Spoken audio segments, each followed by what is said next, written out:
Do you believe in clinical depression? Let's have that conversation. Sure, let's have it. Yeah, no, I do not believe in clinical depression, and you're never going to, I'd love for you to try and convince me it's real. It'd be quite interesting. Do you think it's an invention of the US pharmaceutical industry to sell you pills? Well, I think that that's certainly part of it. I think that's part of it. But I've had this conversation with a bunch of people, and my basic premise is that I refuse to believe in things that take power away from me.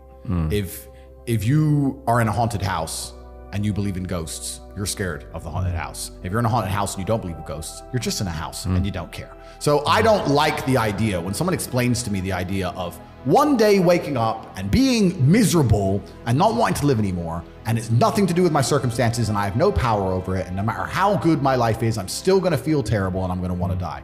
That's not an idea I subscribe to. That's not a reality I'm ever going to want. But that's for a myself. reactive depression, isn't it? You can be reactive depressed for the day, for example, or for a while. Or even chronically. Yeah. Feeling depressed is real. Yeah. Depression as a disease, I do not subscribe to.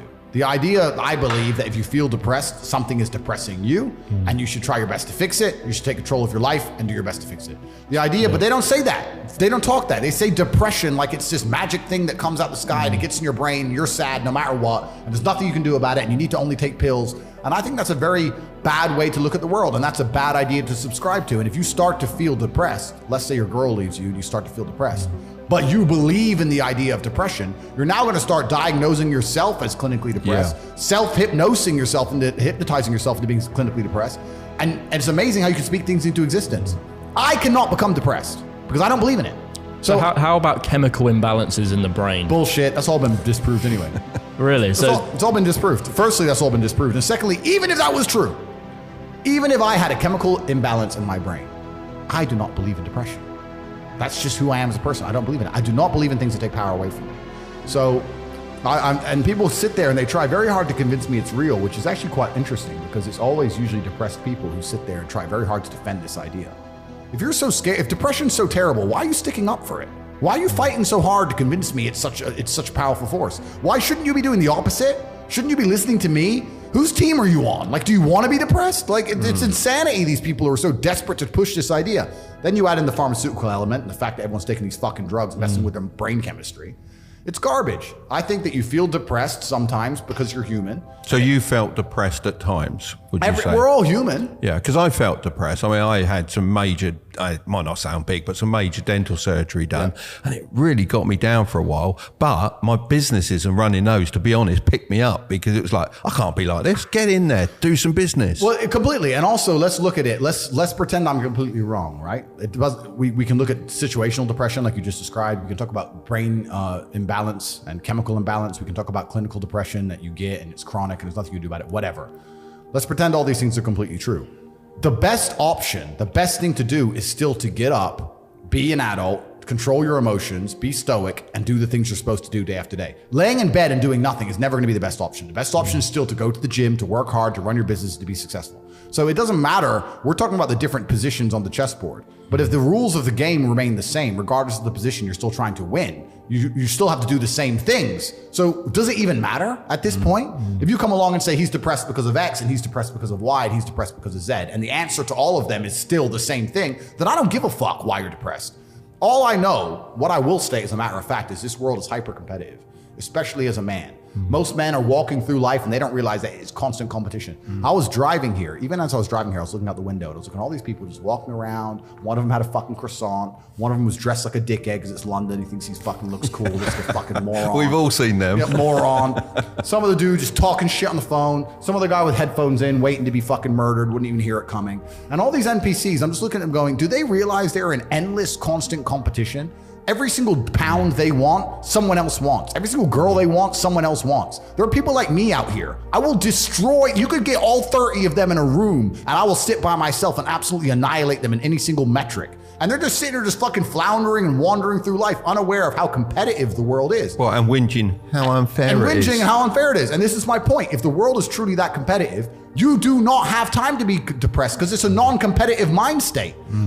You could be depressed for X, Y, Z, whatever. I'm not depressed. And I want the money you want, and I want the girl you want, and I want the status you want, and the car you want, and the house you want. And I'm going to get it, and you're fucking not. And that's the bottom line of life. If you gave that guy that stuff, he probably wouldn't be depressed Well, anymore. he's get up off his ass and work then, doesn't he? And this is the point. He probably would, because he wouldn't have a direction in life. I think it's a very empowering message that you share.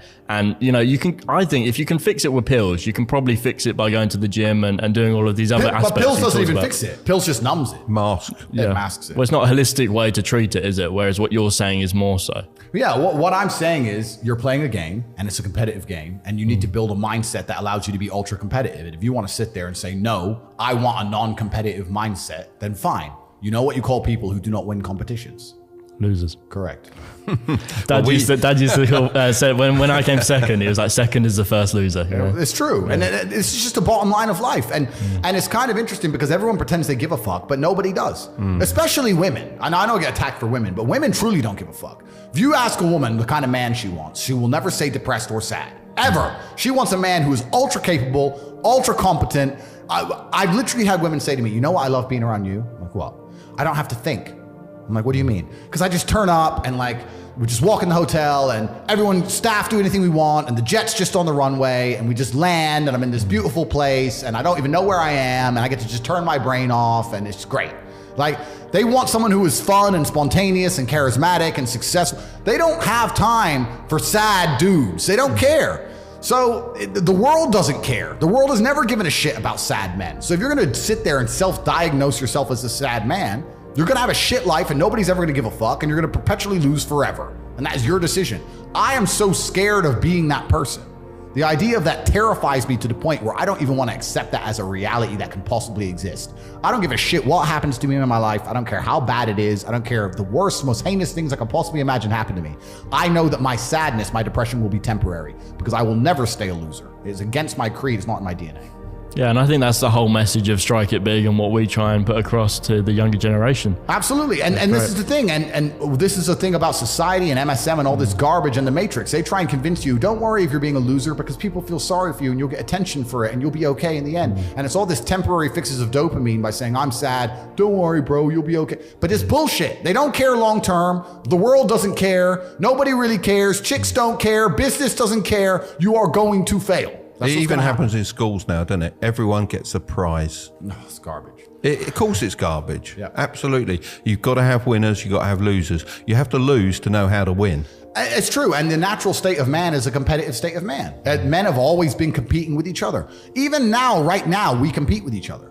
I don't buy Ferraris to drive fast. I do sometimes, but if I'm in London traffic, it's not to go quick. No. It's to show everyone else I'm richer than them. That's what it is. It's a never-ending competition. I don't wear a big diamond Patek with fucking $500,000 to tell the time. I tell the time on my phone. I do it because I'm loaded. And this is actually what's interesting about the world because the world's changed. Men used to go to war and fight each other in physical combat, and now we don't because we're more civilized in some regards. Violence is still the bottom line of society, but we try and avoid it. Men are constantly doing combat by showing each other how we can move world with money. We're constantly in combat because of our status. 99% of what men do is for status. We want to be in good shape for status. We want the fast car for status. We want the nice house for status. We want the diamond watch. We want the hot girl. This is all for our status. Look at me. I'm the big dog. This is how we compete with each other. If you're going to be a dude who pretends that's not true or be a dude who doesn't want to compete, your life's going to fucking suck. That's